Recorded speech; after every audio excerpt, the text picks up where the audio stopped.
Clubul acesta se numește Biblioarte, este o asociație celor care iubesc cartea bibliofilă, fie că este carte veche, prețioasă, frumoasă în sine, fie că este vorba de cărți obiect făcute acum, de pastișe. Cum e definit această noțiune de carte obiect? Cartea e, în general, e făcută ca să fie citită.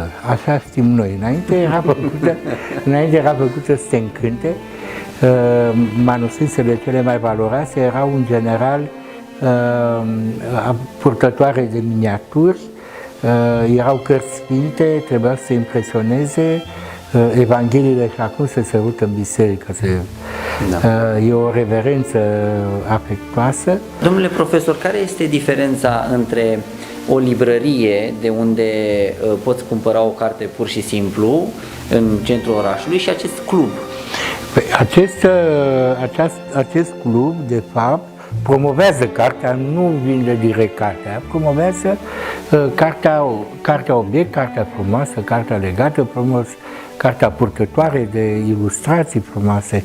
Evident, promotorul acestei asociații este editura Paidea, pentru că noi am avut acest proiect, este mai vechi, abia acum am reușit să-l realizăm. În principiu, promovarea cărților se face prin toate mijloacele cunoscute. Facem tot felul de publicații interesante care să promoveze cartea obiect. Fundraising pentru activitățile de acest tip, toate mijloacele prin care putem promova într-o lume destul de obscură. Cum se desfășoară un eveniment așa cum îl organizați voi în jurul cărții aici, în acest club? Se pot organiza întâlniri între membrii clubului, se pot organiza mese, se pot face lecturi, se pot aduna oameni, pot conversa, pot discuta despre cărți, despre toate lucrurile frumoase pe care le facem, se pot face lansări de carte. Aici se vor aduna, practic, iubitorii de carte. Aici e o atmosferă care combină spiritul lui Cehov, ca să zic așa, cu cel al lui Jules Verne. Ce reprezintă Cabinetul de Curiozități? Asta e un concept renascentist. În Italia existau în casele mai pricopsite, existau cabinete de curiozități unde se adunau tot felul de obiecte extravagante și rare. Sunt lucruri frumoase care sunt colecționate fără o logică imediată,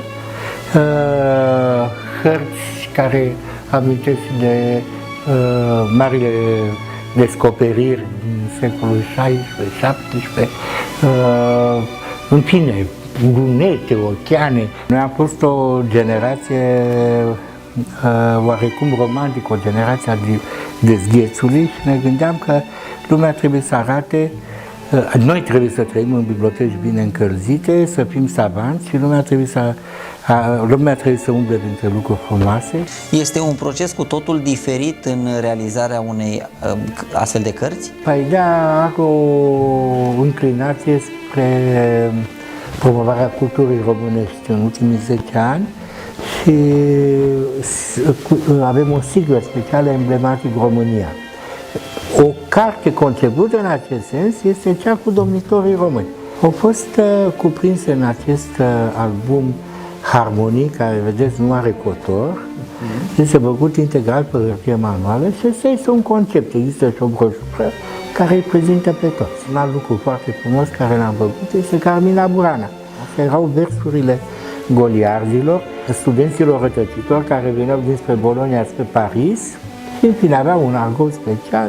Ea a fost dăruită la mulți oaspeți importanți în România, la doctorii honoris causa din Universității din București. E pătată meridianele. Tetra Evangheliarul a fost trimis la Papa și am primit o scrisoare foarte măgulitoare. Acest Tetra Evangheliar facem la editură. Facem cărți, un fel de pastișe postmoderne. Este făcut așa, în plin sfat și cu contribuția unui pictor celebru contemporan, domnul Henri Mavrodin. Toate sunt pe hârtie manuală sau mix. Asta, respectivă, este un atlas cu hărți de secolul XVII, toate sunt de secolul XVII, Europa. Iar acesta este o carte care se numește București, fundate și întâmplări. Este ilustrat pe hârtie manuală cu gravuri de secolul XVII-XVIII, făcute după reproducerile lui Prețiozii și la foarte frumoasele fotografii din perioada interbelică. Noi, într-un fel sau altul, urmăm unei asociații a bibliofililor, din care făcea parte Argetoianu, mă rog, familia Brătianu. Da, era elita intelectuală și nu numai, și politică. Erau oameni foarte, cum să spun, foarte sus. Pe noi ne interesează a promova lucrurile de calitate excepțională. Care este tipul membrului, a personalității care va deschide ușa acestui club? Pe de o parte este vorba despre intelectualii de tip intelectualii clasici, ca să zic așa. Pe de altă parte e vorba de intelectualitatea tânără, care este foarte activă, foarte inteligentă, mai puțin sprijinită. Din ce îmi spui, contează în principal cartea, dar atmosfera care se produce în jurul cărții și ca fenomen cultural adevărat. Exact, dragostea de carte și oricum locul acesta induce dragostea de carte și de frumos.